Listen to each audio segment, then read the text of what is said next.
Himachal news 24/7 क्या कहते हैं?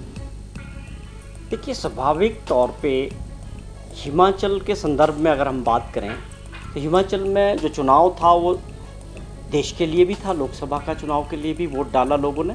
और हमारे लिए एक और महत्वपूर्ण चुनाव था, जो बाई इलेक्शंस थे 6 असेंबलीज़ के, वो हमारे हिसाब से वो भी बहुत महत्वपूर्ण चुनाव था।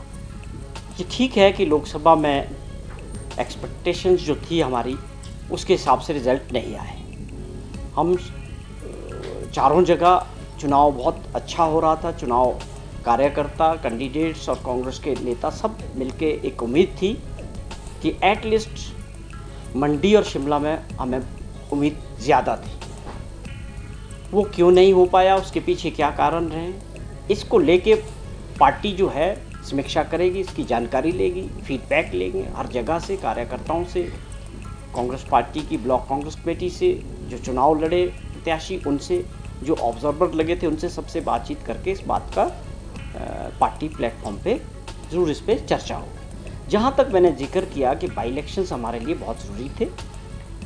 भाजपा ने जिस प्रकार प्रदेश में जनता द्वारा चुनी गई सरकार को षड्यंत्र के जरिए गिराने का जो प्रयास किया था, उसके बाद उसमें 6 लोग कांग्रेस पार्टी के जो विधायक थे, जिनकी सदस्यता चली गई, वो दोबारा बाई इलेक्शंस हुए। उसमें हिमाचल प्रदेश के लोगों ने 4 जगह कांग्रेस पार्टी को समर्थन किया और 4 कैंडिडेट कांग्रेस के जीते। और अब मैं ये बताना चाहता हूँ कि 34 एमएलए हमारे विधायक पहले से थे, 4 लोग उसमें और जुड़े हैं।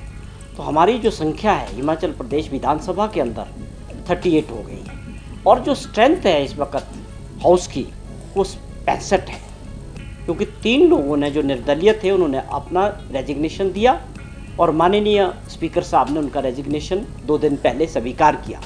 तो जो हाउस की जो स्ट्रेंथ है इस वक्त 65 की है। और आप ये माने कि 65 के अंदर कांग्रेस पार्टी की जो संख्या है वो 38 है।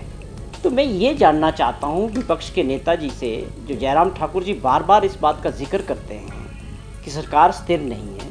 लोकतंत्र में सरकार बनाने का काम और गिराने का काम जनता के हाथ में होता है। जनता ने एक बार फिर से ठाकुर सुखविंदर सिंह सुक्खू जी की सरकार को 6 में से 4 सीटों में जीत दिला के इस सरकार को मजबूत किया है।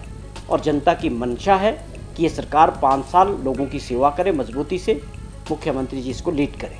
तो इस जनमत को और जनता के फैसला को मैं समझता हूँ कि विपक्ष के लोगों को भी स्वीकार करना चाहिए।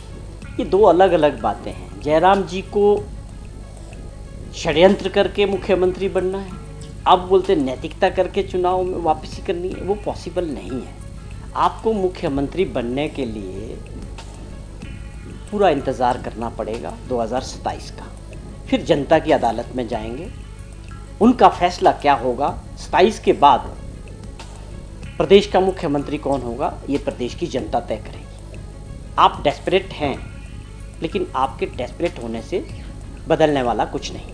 हमारी सरकार स्थिर है और जो हमने 15 महीने लोगों का आशीर्वाद मिला है, जो गारंटी और प्रॉमिसेस प्रदेश के लोगों से किए, उसको हमारी सरकार पूरा करेगी मजबूती के साथ। और अगले 3 साल हिमाचल प्रदेश में कांग्रेस पार्टी की सरकार ठाकुर सुखविंदर सिंह सुक्खू की अध्यक्षता में लोगों की सेवा करने वाली है। ये जयराम जी को समझ लेना चाहिए। बार बार भ्रमित बयानबाजी करके मीडिया में, इससे कुछ वास्तविकता में बदलने वाला नहीं।